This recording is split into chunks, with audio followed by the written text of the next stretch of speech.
Okay. నేటి కోసం ఏర్పాటు చేయబడిన పాఠం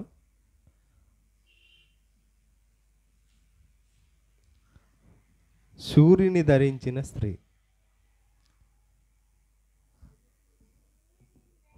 సూర్యుడు ధరించిన స్త్రీ.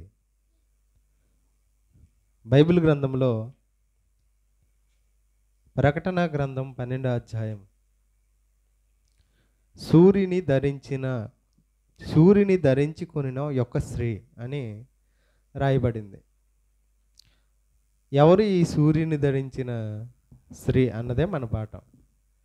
ప్రకటన గ్రంథం అనేసరికి అనేక పుస్తకాలు, అనేక వ్యాఖ్యానాలు, అనేక ఉపదేశాలు, అనేక మంది చాలా రకరకాలుగా ఈ ప్రకటన గ్రంథం గురించి వివరిస్తారు. కానీ పూర్తి వివరణ సరిగా ఇవ్వలేరు. ఎందుకంటే ఈ ప్రకటనలో ఉన్న ఈ గ్రంథంలో ఉన్న మాటలు ఉపమానాలంకారంలో ఉంటాయి. అంటే ఉన్న దానిని అతిశయోక్తి కలిగి చెప్పడం. చూడండి, ఎవరైనా చిన్నపిల్లలు లేకపోతే ఒక వయసు వచ్చిన తర్వాత అందంగా ఉన్నారనుకోండి, వాళ్ళని ఎలా వివరిస్తారు అంటే మనమే మాట్లాడుకునేటప్పుడు ఎలా చెబుతాము అంటే చందమామలాగా ఉన్నామంటాం. ఎవరిలాగా అంటే ఈమె యొక్క అందాన్ని పోల్చడానికి ఎవరిని తీసుకున్నావు అంటే చందమామనా? ఆమె కాదు. చందమామ ఎలా అయితే వెన్నెల ఇచ్చేటప్పుడు ఎంత అందంగా అనిపిస్తుందో నీ రూపం అలా ఉంది అని చెప్పడానికి, గొప్పగా చెప్పడానికి ఉపయోగిస్తాం మనం. ఎవరైనా ఒక అబ్బాయి వీధిలో చెప్పిన మాట వినకుండా, వీధంట తల్లిదండ్రుల మాట వినకుండా తిరుగుతున్నాడు అనుకో, ఆ తల్లి కానీ ఆ తండ్రి కానీ ఆ అబ్బాయిని పిలిచి ఏమంటాడంటే, ఎందుకురా వీధంతా కుక్కలాగా తిరుగుతున్నావు అంటారు. కుక్కలాగా అంటే కుక్క అని కాదు, అక్కడ కుక్క చేసే పని అంటే కుక్కలాగా. అంటే అలాగే దేవుడు కూడా యోహాను గారు తన ఈ ఈ ప్రకటన గ్రంథాన్ని రాస్తున్నప్పుడు కూడా ఇలాంటి ఉపమానాలంకారం అంటే ఇంకొక దాన్ని చూపిస్తూ గొప్పగా వర్ణన చేశాడు కనుక ఇది చాలామందికి అర్థం కాలేదు. ఈ ప్రకటన గ్రంథంలో ఉన్న ప్రతి మాట భవిష్యత్తుకి సంబంధించినవి అనుకుంటున్నారు. అంటే జరగబోయేవి దేవుడు రాపించాడు, ఇందులో ఉన్న మనం చదివితే అర్థం కాదు కనుక మాకు అర్థమైనవి చెబుతామంటూ వారికి తెలిసిన విషయాలు చెబుతున్నారే తప్ప దానికి బైబిల్ ఒప్పుకుంటుందా లేదా? బైబిల్ ఒప్పుకుంటుందా లేదా?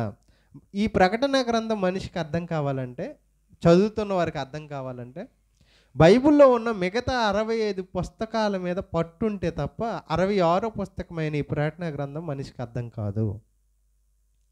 65 పుస్తకాల మీద అవగాహన ఉన్నవారు మాత్రమే 66వ పుస్తకమైన ఈ ప్రకటన గ్రంథాన్ని అర్థం చేసుకోగలరు. ఈ 65 పుస్తకాల్లో రాయబడిన సంగతులు కూడా 66 పుస్తకమైన ప్రకటన గ్రంథంలో రాయబడ్డాయి. కానీ ఎలా ఉన్నాయో అలాగే రాయబడలేదు. నేను ఇప్పుడు మీకు చెప్పినట్లుగా అతిశయోక్తి అలంకారముగా గొప్పగా చెబుతూ రాయబడింది, ఉపమాన అలంకారంగా రాయబడింది ఈ ప్రకటన గ్రంథం. ఇప్పుడు మనం నేర్చుకుంటున్న పాఠం ఒక 6 వచనాలు మనం వివరణ చేసుకున్నాం. 6 వచనాలు. ఇంతకు ముందు కూడా మనం కొన్ని విషయాలు నేర్చుకున్నాం ప్రకటన గ్రంథం నుంచి కదా. ఇద్దరు ప్రవక్తలు ఎవరని, ఇంకా 1000 సంవత్సరాలు అంటే ఏంటని కదా, మనుషులు చెప్పుకుంటున్న 7 ఏండ్లు శ్రమలు అంటే ఏంటని కదండి. ఇలాగ మనము మనకు సమయం కుదిరిన కొద్ది మరికొన్ని విషయాలు మనం నేర్చుకుందాం. ఇలాగ అంటే ఇది చాలామందికి అర్థం కాని విషయాలు.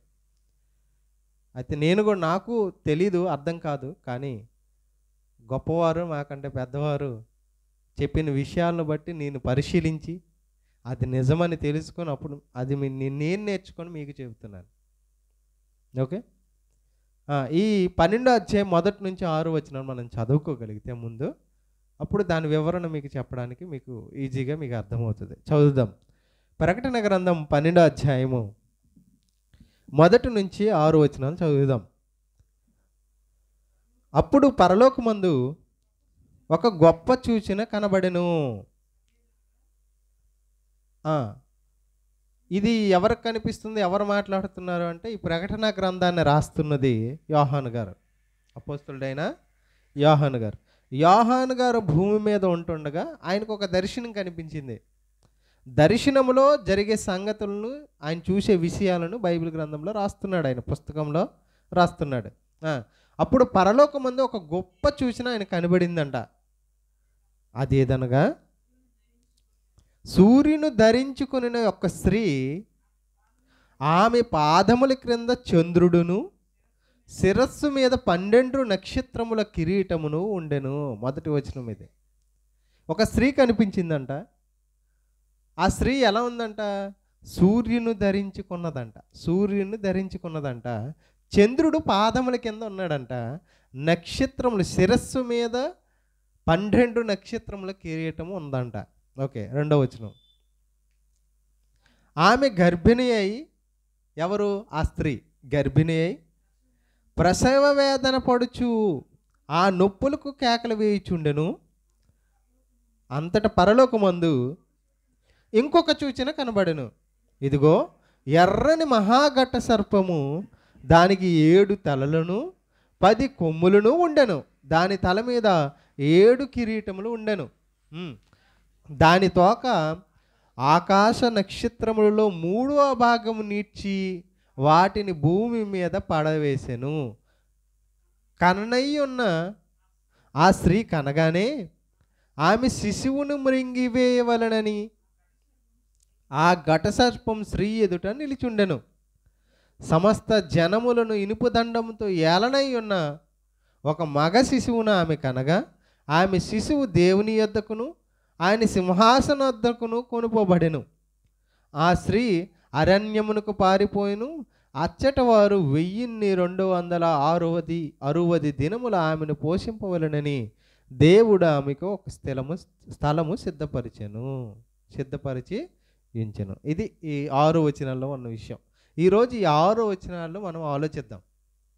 మీకు అర్థమవుతుందో లేదో కానీ ఆలోచించండి. నేను చెప్పే ప్రతి విషయం Bible answer to the Bible. మనకి ఏది అర్థం కావాలన్నా బయటికి వెళ్ళకూడదు. ఎక్కడ వెళ్ళాలి? అందులో చూసుకోవాలి, బైబిల్లో ఉన్నాయా లేవా చూసుకోవాలి.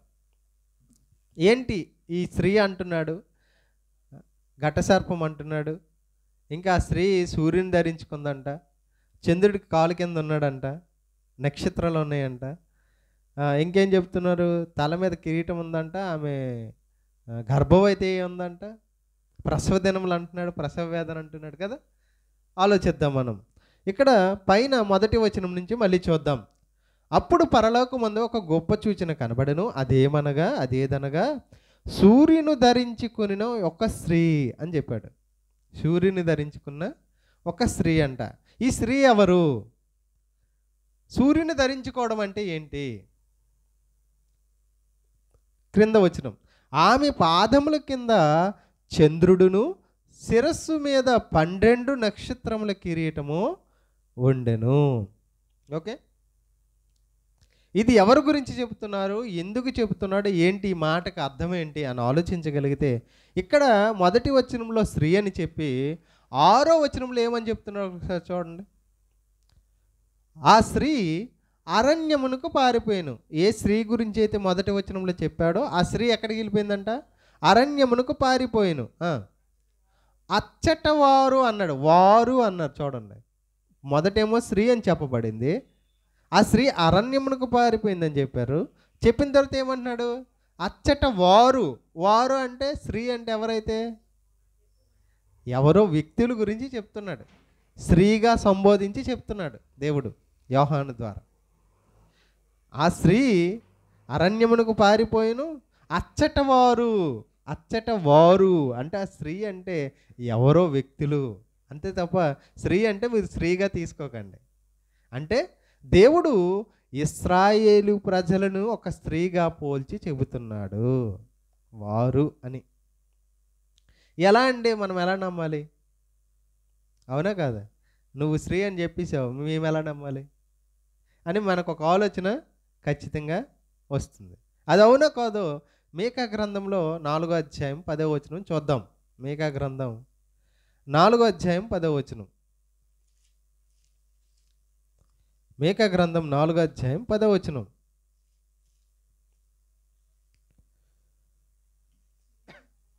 సియోను కుమారి అంటున్నాడు. సియోను కుమారి. సియోను అంటే ఇంకేమో కాదండి, యెరూషలేము. యెరూషలేముకు మరో పేరే సియోను. ఓకేనా? ఇంగ్లీష్లో జియోన్ అంట, ZION, జియోన్.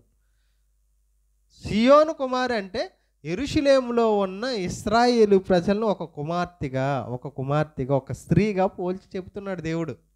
అర్థమవుతుందా? సంఘాన్ని కూడా దేవుడు ఏమని చెప్పాడు? స్త్రీతోనే పోల్చాడు. నేను శిరస్సు, నేను భర్తని, సంఘము భార్య అని చెప్పాడా? సంఘం భార్య పోల్చి చెబుతున్నాడు దేవుడు. అంటే సంఘం అంతటిని కలిపి ఏమని చెప్పాడు దేవుడు? భార్య అన్నారు. వధువు క్రీస్తు అయితే, వరుడు క్రీస్తు అయితే వధువు సంఘం. అలాగే దేవుడు ఇక్కడ రాపిస్తున్నది కూడా స్త్రీ అని దేని గురించి అయితే చెప్తున్నాడో ఆ స్త్రీ ఎవరంటే సియోను కుమార్తె. అంటే యెరూషలేములో ఉన్న ఇశ్రాయేలు జనాంగాన్ని స్త్రీగా పోల్చి చెబుతున్నాడు. సియోను కుమారి, ప్రసూతి స్త్రీ వలెనే నీవు వేదన పడి ప్రసవింపుము. నీవు పట్టణము విడిచి బయట వాసం చేతువు, బబులోను పురము వరకు నీవు వెళ్ళుదువు, అక్కడ నీవు రక్షణ నొందుదువు, అక్కడ నీ యెహోవా నీ శత్రువుల చేతుల్లో నుండి నిన్ను విమోచించును. ఇశ్రాయేలీయులకు జరగబోయిన దాన్ని వాళ్ళు చెబుతున్నాడు. ఇదిగో మీకు రక్షకుడు మీలో నుండి వస్తాడు, మిమ్మల్ని రక్షిస్తాడు, మీరు ఎక్కడ బబులోను వరకు వెళ్ళిపోతారు, ఈ ప్రదేశాన్ని అక్కడే నివాసం చేస్తారు, దీన్ని విడిచిపెడతాడు అని ఇశ్రాయేలు ప్రజలకి కుమార్తె వలె సియోను కుమారి ఒక స్త్రీని పోల్చి చెబుతున్నాడు. దేవుడు ఇశ్రాయేలు ప్రజల్ని ఎంత దారుణంగా దేవుని మాట వినలేదని కోపగించుకున్నాడు. చాలా రకాలుగా మాటలు కూడా అన్నాడు దేవుడు. వ్యభిచారునిలారా అంటాడు, వేషధారులారా అంటాడు, పనికి మాలిన వాళ్ళారా అంటాడు. ఎవరిని? ఏ ఇశ్రాయేలు ప్రజలను స్వాస్థ్యంగా దేవుడు ఎంచుకున్నాడో వారినే. కానీ కొన్ని మాటల్లో దేవుడు వాళ్ళని ప్రేమించి చెప్పే మాటలు కూడా ఉన్నాయి. మీరు నా స్వాస్థ్యం, మీరు నా జనం, మీరు నా పిల్లలు అన్నాడు. రెండు రకాలుగా కూడా దేవుడు చెప్పాడు. అంటే మాట వింటే పిల్లలుగా స్వీకరిస్తున్నాడు, కుమార్తెగా స్వీకరిస్తున్నాడు. మాట వినకపోతే, ఒక్కసారి వినకపోతే కాదు, పదే పదే విసిగించి వినకపోతే అప్పుడు అంటున్నాడు ఒక మాట. తండ్రి అనడా? మనమైతే కొట్టేస్తాం మాట వినకపోతే, అంతేనా? కానీ దేవుడు ఒక మాట అంటున్నాడు అంతే. దేవుడు చెప్తున్నాడు ఏమని? స్త్రీ అని పోల్చి చెబుతున్నాడు. ఇంకొక వచనాన్ని మనం చూద్దాం. ఇంకొక వచనాన్ని ఇర్మియా గ్రంథం 6వ అధ్యాయము 24వ వచనం. ఇర్మియా గ్రంథం 6వ అధ్యాయం 24వ వచనం. ఇర్మియా గ్రంథం 6వ అధ్యాయం 24వ వచనం. దాని గూర్చిన వర్తమానం విని మా చేతులు బలహీనం మగుచున్నవి, ప్రసవించి స్త్రీ వేదన పడినట్టు మేము వేదన పడుచున్నాము అని. ఎవరి గురించి? మళ్ళీ ఇది కూడా పై వచనాల్లో చూసుకుంటే సియోను కుమారి అని అంటాడు. అంటే ఎవరో కాదు సియోను కుమారి అంటే, ఇశ్రాయేలీల ప్రజలు, యెరూషలేములో ఉన్న దేవుని ప్రజలను ఉద్దేశించి అక్కడ మొదటి వచనంలో ఏదైతే మనం చదివామో, ఏం చదివాం చెప్పండి? ఏం చదివాం? స్త్రీ అని చదివాం కదా. సూర్యుని ధరించిన ఒక స్త్రీ అన్నాం కదా. వాళ్ళెవరో కాదు, ఇశ్రాయేలీల ప్రజలు. ఇంకా చాలా వచనాలు కూడా రాయబడ్డాయి. ఎక్కడ? పరమగీతం 8వ అధ్యాయం 5వ వచనం, పరమగీతంలో 1వ అధ్యాయం 5వ వచనం, యెషయా గ్రంథం 66వ అధ్యాయం 7వ వచనం. ఇలాగా చాలా దగ్గరలో కుమార్తెతో పోల్చినట్టుగా, స్త్రీగా పోల్చినట్లుగా ఉన్నాయి. అన్ని రెఫరెన్స్లు చెప్తూ మీకు అర్థం కాదని రెండు రెఫరెన్స్లు మీకు చెప్పాను. ఓకే, మళ్ళీ 12వ అధ్యాయం 1వ వచనంకి వచ్చేద్దాం. ఎక్కడికి? ప్రకటన గ్రంథం 12వ అధ్యాయము 1వ వచనం. అప్పుడు పరలోకమందు ఒక గొప్ప సూచన కనబడును, అదేమనగా సూర్యుని ధరించిన ఒక స్త్రీ అని చెప్తూ, ఓకే, సూర్యుని ధరించింది ఎవరని చెప్పారు? స్త్రీ అంటే ఎవరని చెప్పాను? స్త్రీ అంటే చెప్పాను, స్త్రీ అంటే ఇశ్రాయేలు ప్రజలని. మళ్ళీ సూర్యుని ధరించడం ఏంటి? చంద్రుడు పాదముల కింద ఉండడం ఏంటి? కిరీటం పన్ను 12 నక్షత్రాలు ఏంటి కదా? చూడండి, దాన్ని విడదీస్తాను, మీకు అర్థమైపోద్ది. చూడండి, సూర్యుని ధరించడం అంటే ప్రపంచంలో ఈరోజు వెలుగునిస్తుంది ఉదయకాల సమయంలో సూర్యుడు, రాత్రికాల సమయంలో చంద్రుడు. అంటే ఇశ్రాయేలు ప్రజలు ఔన్నత్యాన్ని, గొప్పతనాన్ని దేవుడు దేంతో పోలిస్తున్నాడంటే, నువ్వు సూర్యుడంత గొప్పదానవు, చంద్రుడు ఎంత గొప్పవాడో ఆ చంద్రుడు నీ కాళ్ళ కింద ఉన్నాడంటే నువ్వు ఎంత గొప్పదానవు. అర్థమవుతుందా? అంటే ఇశ్రాయేలు ప్రజల గొప్పతనాన్ని దేవుడు చెప్పడానికి దేన్ని చూపిస్తున్నాడు? నువ్వు సూర్యుడు చూసి ఎంత ప్రకాశమానమో నువ్వు కూడా అలాంటి దానవు. ఇశ్రాయేలు ప్రజలారా, మీరు అలాంటి వాళ్ళు. ఎంత గొప్పగా వర్ణిస్తున్నాడండి ఎవరిని?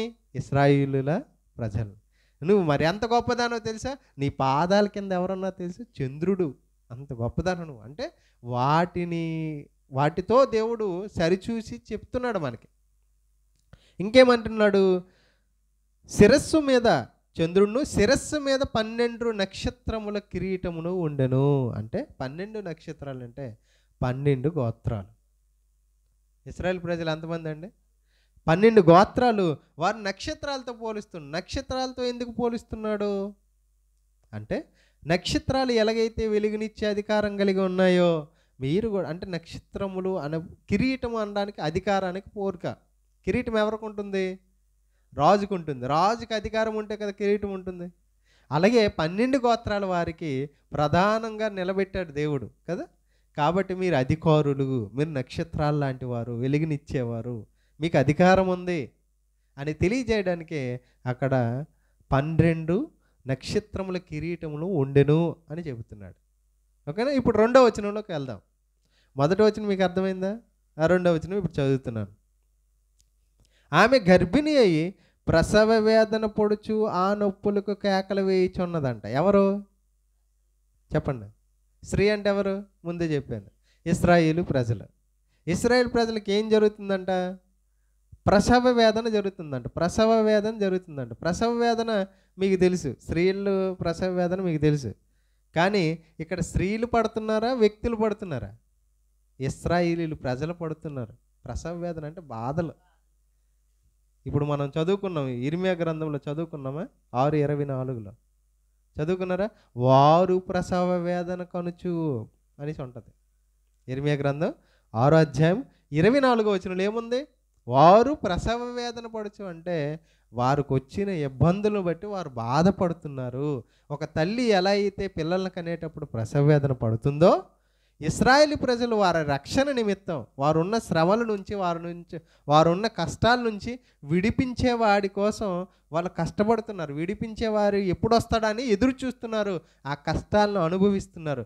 దాన్ని ప్రసవ వేదనతో పోల్చబడింది. ఓకేనా?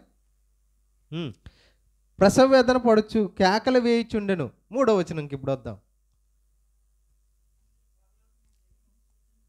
అంతట పరలోకమందు ఇంకొక సూచన కనిపించిందంట. పరలోకంలో ఇంకొక సూచన కనిపించింది. అదేంటి? ఇదిగో ఎర్రని ఘట సర్పం, మహాఘట సర్పం, ఎర్రని మహాఘట సర్పము. ఈ ఘట సర్పం ఎవరు అని ఆలోచించగలిగామనుకోండి. అదే ప్రకటన గ్రంథం 12వ అధ్యాయము 9వ వచనం చదువుదాం. అదే ప్రకటన గ్రంథం 12వ అధ్యాయం 9వ వచనం. కాగా సర్వలోకమును మోసపుచ్చుచు అపవాదనియు సాతాననియు పేరు గల ఆది సర్పమైన ఆ మహాఘట సర్పము పడద్రోయబడిను. ఎవరు ఘట సర్పం అంటే? అపవాదనియు సాతాననియు పేరు గల మహాఘట సర్పము. అంటే అపవాదకున్న మరొక పేరే మహాఘట సర్పము. సూచన జరుగుతుంది 3వ వచనంలో. పరలోకమందు ఇంకొక సూచన కనబడిన, ఇదిగో ఎర్రని మహాఘట సర్పము అంటే అపవాది. దానికి 7 తలలను, ఎన్ని తలలు ఉన్నాయంట? 7 తలలు, 10 కొమ్ములను ఉండెను.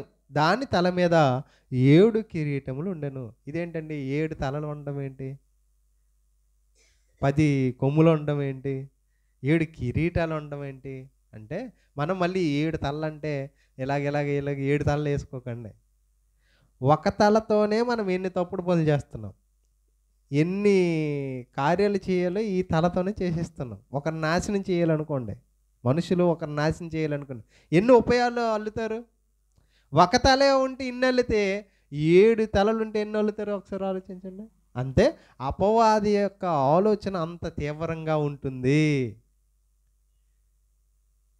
7 అనే సంఖ్య సంపూర్ణమైనది అని బైబిల్లో రాయబడింది. దేవుడు కూడా 6 దినాల్లో సృష్టిని కలుగజేసి 7వ దినమున సంపూర్తి చేశాను. సంపూర్తి అంటే 7 నెంబర్ మీకు ఎక్కడైనా కనిపించింది అనుకోండి బైబిల్లో, అది మీకు అర్థం అవ్వాల్సిన విషయం ఏంటంటే సంపూర్ణమైంది పని అని అర్థం. అంటే ఈయన పూర్తిగా అపవాది ఎలా ఉన్నాడంటే మైండ్ మంచి దీంతో ఉందన్నమాట. 7 తలలంటే అన్ని ఐడియాలు వేయగలడు. ఎన్నైనా సంపూర్ణమైన తెలివితేటలతో ఉన్నాడు. ఓకేనా. 7 చదువుతాం 3వ వచనం. 7 తలలను 10 కొమ్ములు అంట. 2 కొమ్ములు ఉంటేనే మనం చాలేము, అలాంటివి ఎన్ని కొమ్ములు అంట? 10 కొమ్ములు అంట. అంటే ఆయన వీరత్వానికి బలానికి సూచన. కొమ్ము దేనికండి? కొమ్ములు దేంతో ఏం చేస్తారు? కొమ్ముతోని పొడుస్తుంటుంది. జంతువులు పొడుస్తాయా అంటే వాడు రెడీగా ఉంటాడు అనమాట. ఎన్ని కొమ్ములు పెట్టుకొని అంటే ఆడుకున్న ఆయుధాలు అలాంటివి, ఆడుకున్న బలం అలాంటిది అని చెప్పడానికి 10 కొమ్ములు అని చెప్తున్నాడు. దాని తల మీద 7 కిరీటములు ఉండను. అంటే మళ్ళీ ఇక్కడ ఏం అర్థం చేసుకోవాలి? అధికారంతో ఉన్నాడు. కిరీటం అంతా అధికారానికి సూచన. అంత మహాబలంతో ఒక సూచన కనిపించిందంట. అపవాది ఎలాగ ఉన్నాడంట? 7 తలలు 10 కొమ్ములు 7 కిరీటాలు ధరించుకొని ఉన్నాడంట. ఆ కొమ్ముల మీద ఆ తలల మీద కిరీటాలు ధరించుకున్నాడంటే అంత శక్తితో ఉన్నాడంట వాడు. ఇది 3వ వచనం. 3వ వచనంలో మనం ఈ ఆలోచన మనం చేస్తున్నాం. ఓకేనా, అర్థమైందా? 1, 2, 3 6 వచనాలు వివరణ ఇస్తున్నాం. 4వ వచనం దేని తోక? ఈ మహాఘట సర్పం తోక అంట. దాని తోక ఆకాశ నక్షత్రములలో 3వ భాగమును ఈడ్చి ఏం చేసిందంట? ఆకాశ నక్షత్రములలో 3వ భాగాన్ని ఈడ్చిందంట. ఎక్కడికి? వాటిని భూమి మీద పడవేశను. అంటే అపవాది ఏం చేసిందంట? ఆకాశంలో ఉన్న గణేష్ ఆకాశంలో ఉన్న ఇటు వినాలి, ఏదో ఆలోచనలోకి వెళ్ళిపో. దాని తోక ఆకాశ నక్షత్రములలో 3వ భాగము నీడ్చి ఎక్కడిది విడిచిందంట? అంటే మనకు నైట్ టైం మనం రాత్రిపూట చూసేటప్పుడు నక్షత్రాలు కనిపిస్తాయి కదా, వాటిని ఈడ్చిందని మనం అర్థం చేసుకుంటామా? అలా చేసుకోకూడదు. మరి దేన్ని ఈడ్చింది అని మనం ఆలోచన చేద్దాం. చూడండి, దానియేలు గ్రంథం 12వ అధ్యాయం 3వ వచనం. దానియేలు గ్రంథం 12వ అధ్యాయము 3వ వచనం.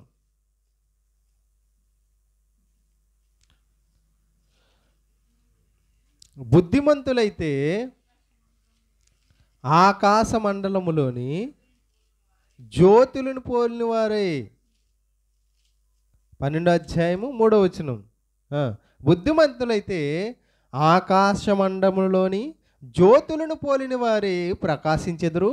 నీతి మార్గమును అనుసరించి నడుచుకున్నట్లు ఎవరు అనేకులను త్రిప్పుదరో వారు నక్షత్రం వలె నిరంతరము ప్రకాశించెదరు. ఆకాశంలో నక్షత్రాలు అంటే మన కంటికి కనిపించే నక్షత్రాల గురించి చెప్పడం లేదు.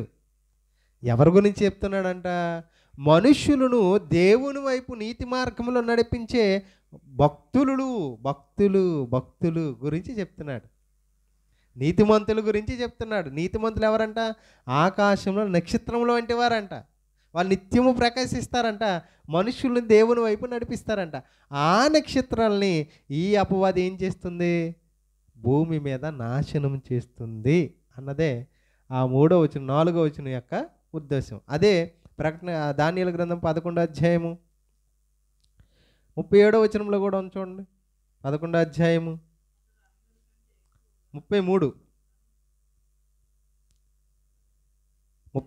జనములో బుద్ధిమంతుని అనేకులకు బోధించుదురు గాని వారు బహుదినములు ఖడ్గము వలనను అగ్ని వలనను కృంగి చెరపెట్టబడి హింసింపబడి దోచబడుదురు.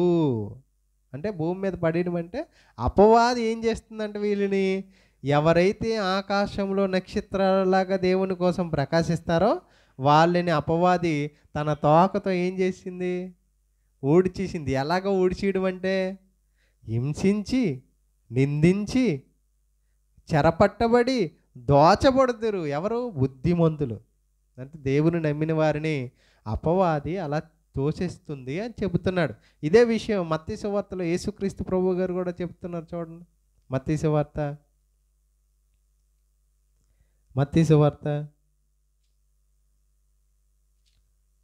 5వ అధ్యాయము, మత్తయి సువార్త 5వ అధ్యాయం 11వ వచనం. నా నిమిత్తం జనులు మిమ్ములను నిందించి, హింసించి మీ మీద అబద్ధంగా చెబుతారు. చూసారా? ముందే దేవుడు యేసుక్రీస్తు ప్రభు గారు కూడా దీని విషయంలో చెప్పేస్తున్నాడు. అంటే అపవాది ప్లాన్ దేవుడు మనిషికి తెలియజేస్తున్నాడు. ఓకేనండి? ఇది ఎన్నో వచ్చినాం మనం చదువుకున్నాం. ఇంకా చూడండి 24వ అధ్యాయం మత్తయి సువార్త. దేవుడు వాటికి అవకాశం ఇచ్చాడు కనుక అపవాది ఏం చేస్తుందంట? నీతిమంతుల్ని హింసిస్తుందంట. ఓకేనా? 24వ అధ్యాయము మత్తయి సువార్త 24వ వచనం. అబద్ధ క్రీస్తులను, అబద్ధపు ప్రవక్తలను వచ్చి సాధ్యమైతే ఏర్పరచబడిన వారిని సహితము మోసపరుచుటకి గొప్ప సూచక్రియలను మహత్కార్యములు కనబరిచెదరు. అంటే అపవాది శక్తి దేవుడిస్తే వాళ్ళు వచ్చి ఏం చేస్తారంట? ఏర్పరచబడిన నీతిమంతులను సహితము దేవునుడు లేకుండా పడగొట్టేస్తుంది. అది హింసలు అన్నీ పెట్టేసరికి వీళ్ళందరూ ఏమవుతారు? నీతిమంతులు ఇన్ని హింసలు భరించడం కంటే వదిలేస్తే బాగుండు అనుకుని వదిలేస్తారు. అది దేవుడు అవకాశం ఇచ్చాడు కాబట్టి. ఓకేనా? మళ్ళీ ప్రకటన గ్రంథంలోకి వెళ్దాం. 12వ అధ్యాయం 4వ వచనం. 12వ అధ్యాయం 4వ వచనం. దాని తోక ఆకాశ నక్షత్రములలో 3వ భాగము నీడ్చి వాటిని భూమి మీద పడవేసింది. ఇది అర్థమైందా? నక్షత్రాలు అంటే ఏంటో? Okay, right. ఇప్పుడు కననయ్యున్న ఆ స్త్రీ కనగానే, స్త్రీ ఎవరని చెప్పుకున్నాం? ఇశ్రాయేలీలు ఒక స్త్రీ గర్భవతిగా ఉందని చదువుకున్నామా? ప్రసవ వేదన పడుతుందని 2వ వచనంలో చదువుకాము. గర్భిణీ అయి ప్రసవ వేదన పడుచు అంటే ప్రజలందరూ బాధలు పడుతున్నారు. అప్పుడు వాళ్ళ కోసం ఎవరు రావాలి? వాళ్ళని రక్షించడానికి రక్షకుడు రావాలి. గర్భంతో ఉంది, ప్రసవ వేదన పడుతుంది, ఎప్పుడు వస్తాడని బయటికి ఎప్పుడు వస్తాడంటే పరలోకం నుంచి ఎప్పుడు వస్తాడని ఎదురు చూస్తుంది. కననయ్యి ఉన్న ఆ స్త్రీ కనగానే, అంటే ఆ స్త్రీని ఆ ఇశ్రాయేలు ప్రజలు కంటారనేసరికంట ఈ ఏదైతే సర్పం ఉందో, ఏది మహాఘట సర్పం, అదేం చేయాలనుకుంటుందంట? ఆమె శిశువును మృంగివేయవలనని ఆ ఘట సర్పము స్త్రీ యొదట నిలిచుండెను. ఈ ఘట సర్పం అంటే అపవాది. ఆమె కన్నది కదా. ఎవరామె? మరియ గారు. ఇశ్రాయేలు ప్రజలకు రక్షకుడిని ఎవరు కన్నారు? మరియమ్మ కన్నది. ఆమె శిశువును మృంగివేయవలనని ఆ ఘట సర్పము స్త్రీ ఎదుట అంటే ఇశ్రాయేలీయుల ఎదుట నిల్చుందంట. ఎవరిని మింగడానికి? యేసుక్రీస్తును మింగేయడానికి. ఇగో ఇశ్రాయేలు ప్రజలు నాకు నచ్చినట్లుగా చేసుకుంటున్నాను, వీళ్ళు ప్రసవ వేదన గర్భిణీ పిల్లని కంటారు, ఆయనే యేసుక్రీస్తు రక్షకుడు, ఈయన నేనేం చేయాలి? వీళ్ళని రక్షించకుండా ముందే నేను ఈయన్ని చంపేయాలి. మింగడం అంటే చంపేయాలి. అర్థమవుతుందా? ఎందుకు చంపాలి అని తర్వాత ఆలోచిద్దాం. నిజంగా చంపడానికి ప్రయత్నం చేసిందా లేదా అని మనం ఆలోచించాలి. అపవాది యేసును చంపడానికి ప్రయత్నం చేసిందా చేయలేదా? చూడండి, మత్తయి సువార్త 2వ అధ్యాయం. మత్తయి సువార్త 2వ అధ్యాయం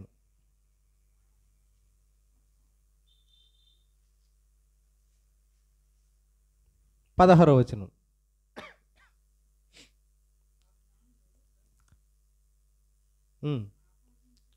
ఇక్కడ జరిగిన సందర్భం ఏంటి? యేసుక్రీస్తు భూమి మీద జన్మించాడు, గర్భవతి అయింది, కుమారుని కనగనగానే ఎవరు చంపాలనుకుంటున్నారు? అపవాది మహాఘట సర్పము ఆమె కనగానే ఏం చేయలే, ఆ కనిన కుమారుణ్ణి చంపేయాలనుకుంటుంది. ఇప్పుడు యేసుక్రీస్తు జన్మించాడు భూమి మీద. జన్మించిన వెంటనే ఒక చట్టం బయలుదేరింది. ఈ జ్ఞానులు నక్షత్రాన్ని చూసుకుంటూ వెళ్ళారు.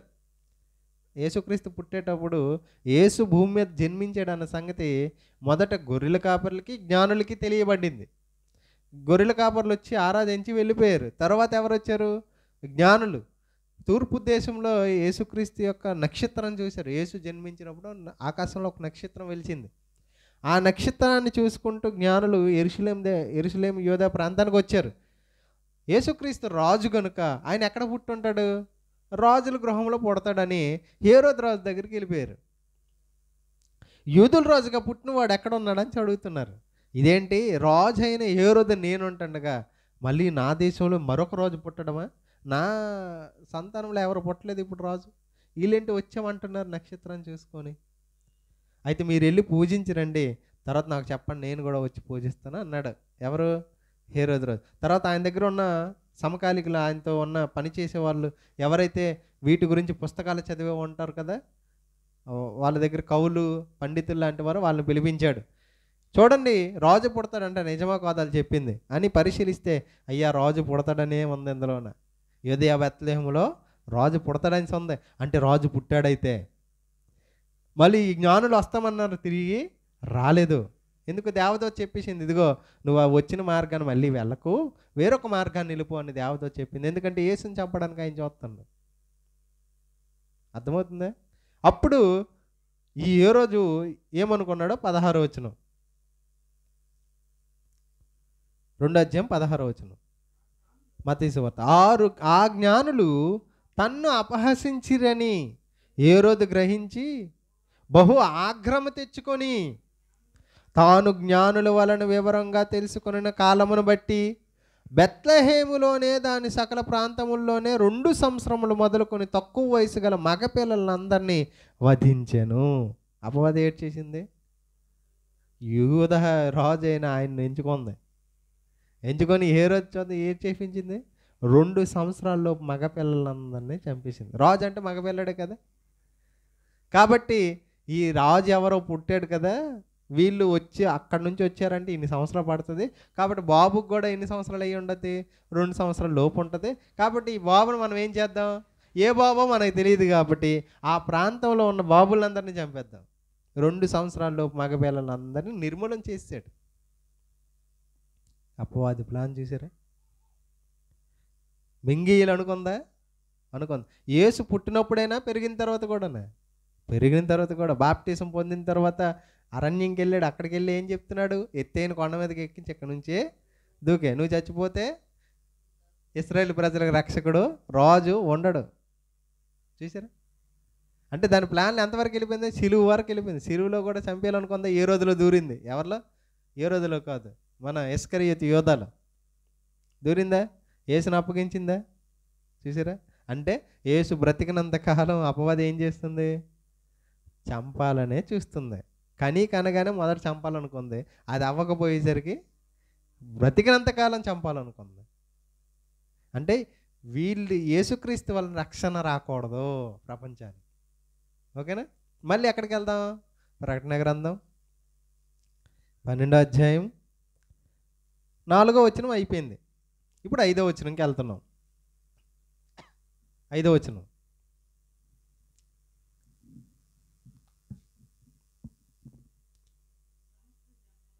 సమస్త జనములను ఇనుప దండముతో ఏలనై ఉన్న ఒక మగ శిశువును ఆమె కనగా. ఇప్పుడు అర్థమైంది. పై వచ్చిన మనం చదువుకున్నాం. కనగానే అపవాది చంపాలనుకుంది. ఎందుకు చంపాలనుకుందో కింద చెప్తున్నాడు దేవుడు. ఏంటి? సమస్త జనులను ఇనుప దండముతో ఏలనై ఉన్న ఒక మగ శిశువు. ఈయన ఏం చేస్తాడంటే పుట్టిన తర్వాత సమస్త జనులను ఏలుతాడంట. సమస్త జనులు ఏం చేస్తాడంట? ఏలుతాడంట. ఎవరు? యేసుక్రీస్తు ప్రభు గారు. ఏలేవాడిని ఏమంటారు చెప్పండి? ఏలేవాడిని ఏమంటారు? రాజు. ఇనుప దండంతో అంటే ఇనుము ఎంత గట్టిగా ఉంటుందో ఈయన రాజ్యం కూడా అంత బలమైనదిగా ఉంటుందని దేవుడు చెప్తున్నాడు. ఇది ఎవరికి నచ్చట్లేదు? అపవాదికి నచ్చట్లేదు కనుక చంపాలనుకుంది. మరి యేసు భూమి మీద రాజ్యం చేశాడా? రాజ్యం ఏలాడా? చాలామంది ఇప్పటికీ రాజు కాడు, రాజ్యం లేదు అని చెప్తున్నారు. అర్థమవుతుందా? యేసు రాజుగానే వచ్చాడని మత్తయి సువార్త ఆయన పుట్టినప్పుడే చెప్పబడిన మాట చదువుదాం. చూడండి, మత్తయి సువార్త 2వ అధ్యాయం మొదటి 2 వచనాలు చదువుదాం. మత్తయి సువార్త 2వ అధ్యాయం. రాజైన హేరోదు దినముల యందు యోదియా దేశపు బెత్లెహేములో యేసు పుట్టిన పిమ్మట ఇదిగో తూర్పు దేశపు జ్ఞానులు యెరూషలేమునకు వచ్చి, యూదుల రాజుగా పుట్టినవాడు ఎక్కడ ఉన్నాడు? ఎవరంట ఆయన? యూదుల రాజు అని అప్పుడే పుట్టినప్పుడే చెబుతుంటే, ఈరోజు మనుషులు దేవుని భక్తులు ఏమంటున్నారు? యేసు రాజుగా రాలేదు అంటున్నారు. రాజుగా వస్తాడని చెప్తున్నారు. యేసు రాజుగానే వచ్చాడు. ఇంకా పిలాతు ఏమంటున్నాడు చూడండి, యోహాను సువార్త 18వ అధ్యాయం 37వ వచనం. యోహాను సువార్త 18వ అధ్యాయం 37వ వచనం. యోహాను సువార్త 18వ అధ్యాయం 37వ వచనం. అందుకు పిలాతు, నీవు రాజువా? అప్పుడు యేసు ఏమన్నాడు? ఇప్పుడు కాదు నేను రాజును, తర్వాత రాజును అన్నాడా? నీవన్నట్టే నేను రాజునే, నీవన్నట్టు నేను రాజునే. ఆయన రాజ్యానికి అంతముందా? యేసుక్రీస్తు దేవుడు భూమి మీద స్థాపించిన యేసు రాజ్యానికి అంతం లేదు. అంత బలమైన రాజ్యం పరిపాలన చేస్తున్నాడు కనుక ఈ పరిపాలన ఆపాలనుకుంది. ఇంకో గొప్ప అద్భుతమైన ఒక విషయం చెప్తాను చూడండి. ఒకసారి మీకు ఇంతకుముందు చెప్పాను, యోహాను పత్రిక, మొదటి యోహాను పత్రిక, యోహాను రాసిన మొదటి పత్రిక 2వ అధ్యాయము, యోహాను రాసిన మొదటి పత్రిక 2వ అధ్యాయం 22వ వచనం. యేసు క్రీస్తు కాడని చెప్పువాడు తప్ప ఎవడో అబద్ధికుడు. యేసు క్రీస్తు కాడని చెప్పువాడు తప్ప, యేసు క్రీస్తు కాడు, క్రీస్తు కాడు. క్రీస్తు అంటే, యేసు అంటే రక్షకుడు, క్రీస్తు అంటే అభిషక్తుడు. అభిషేకింపబడిన వారిని ఏమని అంటారు? రాజు అని అంటారు. యేసు రాజు అని ఒకవేళ నువ్వు చెప్పలేదు అనుకోండి, యేసు రాజుగా రాలేదని నువ్వు చెప్పావనుకోండి, నువ్వెవరో తెలుసా? అబద్ధికుడివి, అబద్ధికుడివి. యేసు క్రీస్తు కాడని చెప్పువాడు తప్ప ఎవడు అబద్ధికుడు? తండ్రిని కుమారుని ఒప్పుకొనని వీడే క్రీస్తు విరోధి. చూసారా? యేసు రక్షకుడని ఒప్పుకుంటున్నారు చాలామంది, కానీ క్రీస్తు అని ఒప్పుకోవట్లేదు. క్రీస్తు అంటే రాజు, అభిషక్తుడు, అభిషేకింపబడిన రాజు అని ఒప్పుకోవాలి. యేసు అని ఒప్పుకోవాలి, క్రీస్తు అని కూడా ఒప్పుకోవాలి. ఒకవేళ ఒప్పుకోకపోతే నువ్వే అబద్ధికుడు, క్రీస్తు విరోధి. చూసారా? అర్థమవుతుందా? ఎందుకు అపవాది చంపాలనుకుంటుంది? చెప్పండి. రాజ్యం స్థాపిస్తాడు ఆయన, ఇశ్రాయేలు రక్షించేస్తాడు, సమస్త జనులకి రక్షిస్తాడు, రాజుగా ఉంటాడు, ఏలుతాడు. మరి అలాంటి వారిని మనం ఏం చేయాలి? చంపేయాలనుకుంది అపవాది. తర్వాత అక్కడికి వెళ్దాం మళ్ళీ. ప్రకటన గ్రంథం 12వ అధ్యాయం, ప్రకటన గ్రంథం 12వ అధ్యాయం 5వ వచనం.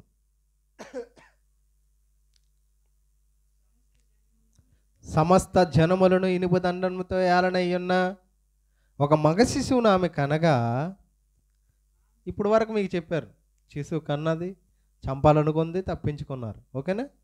దేవదూత చెప్పిన తర్వాత యేసుక్రీస్తుని వేరే దగ్గర తీసుకెళ్ళిపోయారు. Okay, right. కనగా ఆమె శిశువు దేవుని యొద్దకును ఆయన సింహాసనం యొద్దకును కొనుపోబడును. యేసు తన జీవితకాలం ఈ భూమి మీద బ్రతికిన తర్వాత ఎక్కడికి వెళ్ళిపోయాడండి? ఎక్కడికి వెళ్ళాడు? యేసు భూమి మీద బ్రతికాడు, రాజ్యాన్ని స్థాపించాడు, రాజుగా పరిపాలన చేశాడు, వాక్యం చేత పరిపాలన చేసిన తర్వాత ఎక్కడికి వెళ్ళాడు? తండ్రి వద్దకు వెళ్ళిపోయాడు. పరమునికి ఎక్కిపోయాడా? చూడండి, వెళ్ళాడా లేదో ఒకసారి చూద్దాం. మత్తయి సువార్త 24వ అధ్యాయం 51వ వచనం.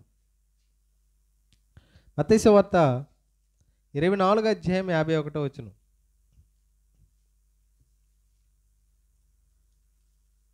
మత్తయి సువార్త 24 అధ్యాయం 51 వచనం.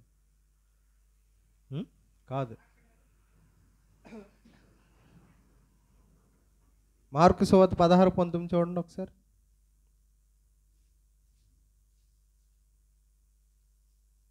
మార్కు సువార్త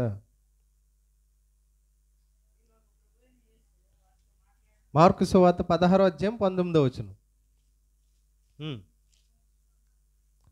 16-19. ఇలాగ ప్రభు అయిన యేసు వారితో మాట్లాడిన తర్వాత పరలోకమునకు చేర్చుకొనబడి దేవుని కుడిపార్శ్వమున ఆసీనుడాయను. దేవుని కుడిపార్శ్వమున ఆసీనుడై అయ్యను. అదే రాయబడింది అక్కడ. దేవుని యొద్దకుని సింహాసముని యొద్దకుని ఎక్కిపోయాను అని ప్రకటన గ్రంథంలో రాయబడింది.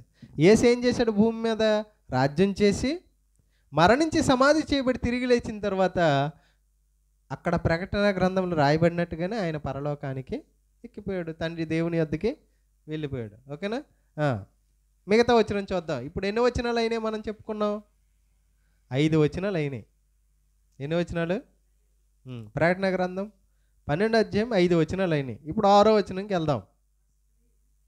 ఆ స్త్రీ అరణ్యమునకు పారిపోయిన స్త్రీ అంటే ఎవరని చెప్పుకున్నాం? ఇశ్రాయేలీ ప్రజలు. అరణ్యమునకు పారిపోయిను, అచ్చట వారు 1260 దినములు ఆమెను పోషింపవాలని దేవుడు ఆమెకు ఒక స్థలము సిద్ధపరిచెను. ఇక్కడ స్త్రీ ఉంది. ఆ ఇశ్రాయేలీ ప్రజలు అంటే అరణ్యమునకు పారిపోయారంట. అరణ్యం అంటే, అరణ్యంలో ఏముంటాయి చెప్పండి? ఆహారం తినడానికి ఉండదు, నివాసం దొరకదు. అంటే దాని ఉద్దేశం ఏంటంటే తామున్న ప్రదేశం నుంచి తనకు సరైన నివాసం లేని స్థలాలకు వెళ్ళిపోయారని అర్థం. ఇప్పుడు మన ఇంటి దగ్గర ఉండడం వేరు, బయటికి వెళ్ళి ఉండడం వేరు. అలాగా ఇశ్రాయేల్ ప్రజలు తామున్న యెరూషలేము పట్టణం నుంచి వేరు ప్రాంతాలకు వెళ్ళిపోయారని, చెదిరిపోయారు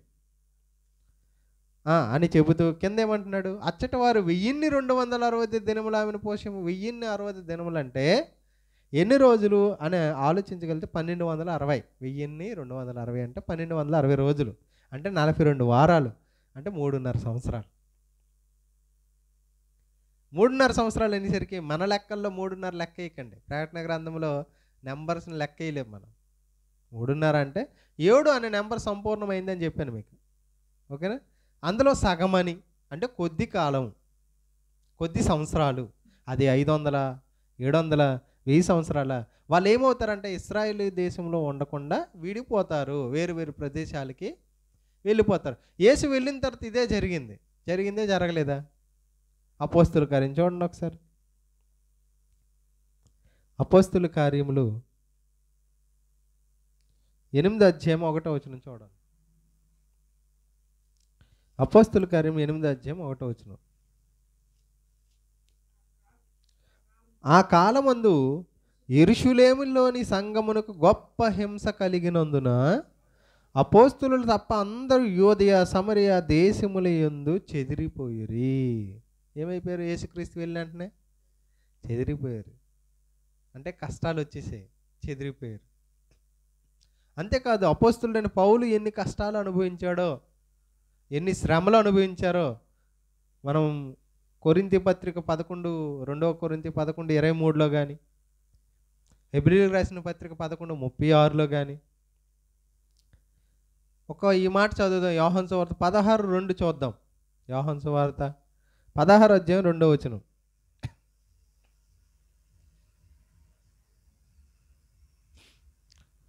యోహాను సువార్త 16వ అధ్యాయము 2వ వచనం.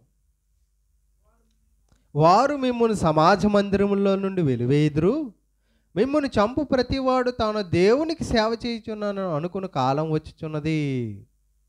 వారు తండ్రిని నన్నును తెలుసుకొనలేదు కనుక ఎలాగూ చేదురు అన్నాడు. అంటే యేసు వెళ్ళిపోయిన తర్వాత ప్రకటన గ్రంథంలో జరుగుతాయని చెప్పాడా? అదే సంగతులు జరిగాయి. అంటే అక్కడికి వెళ్ళిపోవడం అంటే కొద్ది కాలం తమ ప్రాంతాలను విడిచిపెట్టి వేరొక ప్రాంతంలో నివాసం చేయడం గురించి చెప్తున్నాడు.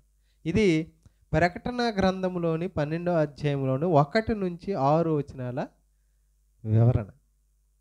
సూర్యుని ధరించిన స్త్రీ అంటే చాలామంది రకరకాలుగా బోధ చేస్తున్నారు, రకరకాలుగా ఈ 6 వచనాలు వివరిస్తున్నారు. ఇప్పుడు నేను మొదట చదివినప్పుడు మీకు అర్థమైందా? ఇప్పుడు అలా అంటే ప్రకటన గ్రంథంలోని విషయాలు అర్థం చేసుకోవాలంటే చాలా మైండ్ ఉపయోగించాలి. అవునా కదా? ఇప్పుడు నేను చెప్పేదానికి రెఫరెన్స్లు ఉన్నాయా లేవా? దాని అర్థం కరెక్ట్గా ఉందా లేదా? అంటే అలాగ దేవుని గ్రంథాన్ని చదవాలి, అలాగ గ్రంథాన్ని బోధించాలి, అలా నేర్చుకోవాలి. Bible answer to the Bible అనే నినాదాన్ని మొట్టమొదట పిడి సుందర్రావు గారు ప్రారంభించారు. పిడి సుందర్రావు గారు, డాడీ గారు. బైబిల్లో ఉన్న ప్రశ్నలకు, డౌట్లకి సమాధానం ఎక్కడ వెతుక్కోవాలంట? మళ్ళీ బైబిల్ దగ్గరికే వెళ్ళాలి. ఏ ప్రశ్న వచ్చినా బైబిల్ నుంచి మళ్ళీ బైబిల్ నుంచి సమాధానం చెప్పాలి తప్ప మా సొంత మాటల్ని బైబిల్కి రుద్దకూడదు. బైబిల్ దానికి ఒప్పుకుంటేనే ఆ మాట చెప్పాలి. అలాగా ఎంతోమందిని నేర్పించాడు ఆయన. మొన్నే పుట్టినరోజు కూడా ఆయన అయ్యింది. ఎన్నో తారీఖు అంటే 20 అనుకుంటున్నాను. ఈరోజు డేట్ ఎంత? 20-21 ఆ డేట్లో 75 సంవత్సరాలు నిండేయానికి. ఇప్పుడు 75 సంవత్సరాలు వృద్ధాప్యం ఉన్న ఇప్పటికీ వాక్యం చెబుతున్నాడు. ఎలాగా? Bible answer to the Bible అన్నట్టుగానే చెప్తున్నాడు. సొంత మాటలు కల్పించేప్పుడు చెప్పడు. ఆ విధంగానే తన దగ్గర నేర్చుకున్న వారందరికీ అలాగే నేర్పిస్తున్నాడు. అందులో నేను ఒకడిని. అర్థమవుతుందా? అంత గొప్పగా ఇంత విడదీసి ఎవరు చెప్పారో నేను కాదు, ఆయన చెప్పిన మాటలు విని నేను మీకు చెప్తున్నాను. లేకపోతే మనం అంత జ్ఞానవంతులం ఎక్కడ? మనం చెబుతాం కానీ అంత జ్ఞానంగా మనము చెప్పలేం. ఓకేనా? ప్రార్థన చేసుకుందాం.